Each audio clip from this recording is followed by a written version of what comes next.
Hey, what's up you guys? The Dark Knight back with another video review, and today we're going to take a look at the DC Multiverse Deluxe Theatrical Edition Superman movie, Superman Robot number 4 Red Platinum Edition.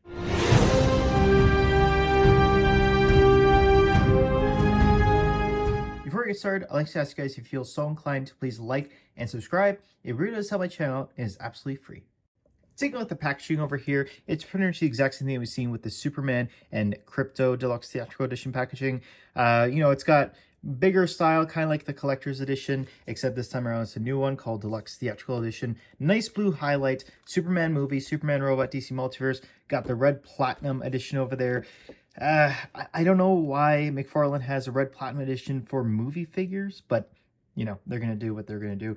You got the card and the base in there. I don't want to take this out just because they're attached to the packaging. So when you rip it off, you're kind of destroying the back insert there. So I don't want to ruin the packaging. I like to keep it in good shape. So that's why I'm not going to take it out. At the side over here, you got the Wonder Box continuing along. Superman Robot, Superman DC Multiverse at the side. On the other side, you got a nice title with Superman inside of the lettering in there. That's pretty cool. DC Studios, Superman. At the top, you got the window box continuing along. At the bottom, you got a bunch of legalese along with the UPC code. So if you're looking for this figure, that's it right there. In the back over here, you got a nice big concept art image of Superman Robot number 4. Looks pretty cool. I like how the packaging looks on this guy. Superman Robot, Superman, and then McFarlane socials at the bottom over there. Taking a look at the Superman Robot over here, I don't know too much about these things. I do know that they've existed in the comics, especially when, you look at the All-Star Superman series, a comic book that this movie was heavily based off of. And yeah, this is a really cool looking figure. Always, like, whenever these movies bring in robots, they're always the coolest looking thing, right? So much intricate details, and it comes out really great in action figure form. And you can also hide a lot of the articulation within the different joints of a robot. But in this case, I do think it's pretty cool. I'm really excited to see these guys in the film. I think that the trailer that we saw them in was pretty cool. This one in particular is Superman Robot number 4. So this is the one that's voiced by Alan Tudyk. In terms of the accessories, we can see that he does come with 3 extra faceplates and 2 extra hands. Now, yeah, like, it's pretty good for the accessories over here. I do like these faceplates. You got one where he's got the visor wide open, one where it's squinting, one where it's sort of like raised, I guess. Another where it's closed, so I'm guessing this is where he dies, or just powered down. And then the 2 extra hands you got over here. So you got 1 finger pointing hand on the right hand, and then 1 finger trigger holding hand on the right hand, which is kind of odd, and then 1 fist hand for the left hand, and then 1 thumbs up hand for the left hand. So taking a look at the figure itself, I must say I'm a pretty big fan of this design over here. It is a very cool and sleek sort of robotic, robot. But the visor here looks really cool. You can see the mouth, I think, is simulating like a glowing effect. So obviously the robot is talking. From what we see in the trailer for this film, these robots are pretty unique. They got this nice silver blue going on all throughout. But you can see here that it is the number, and that's number 4. I would have liked to see other plates for these numbers here, because we did see that there was more than 1 robot.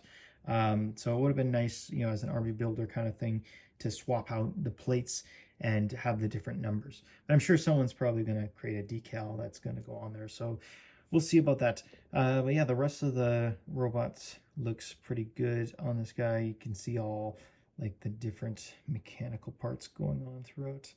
Really, really cool looking, kind of skinny, kind of, an out of the ordinary thing for McFarlane Toys. You can see the bendy cape over here as well too, with bendy wire cape with the cloth, blue cloth. It looks pretty nice.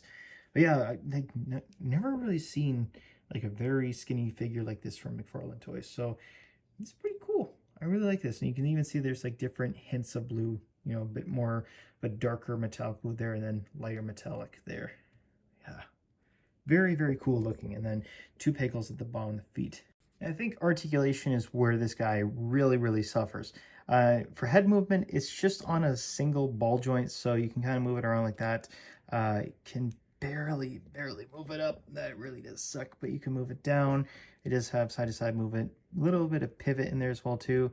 The arms Again, pretty limited, can only go up about that much. You can go forward, back, no bicep swivel. I thought that there was a elbow joint here that would make it swivel, but I don't want to break the figure, and both sides don't do it, so I would say there's only a single hinge that goes up about there, and there's no hinge on the hand. It's just a swivel.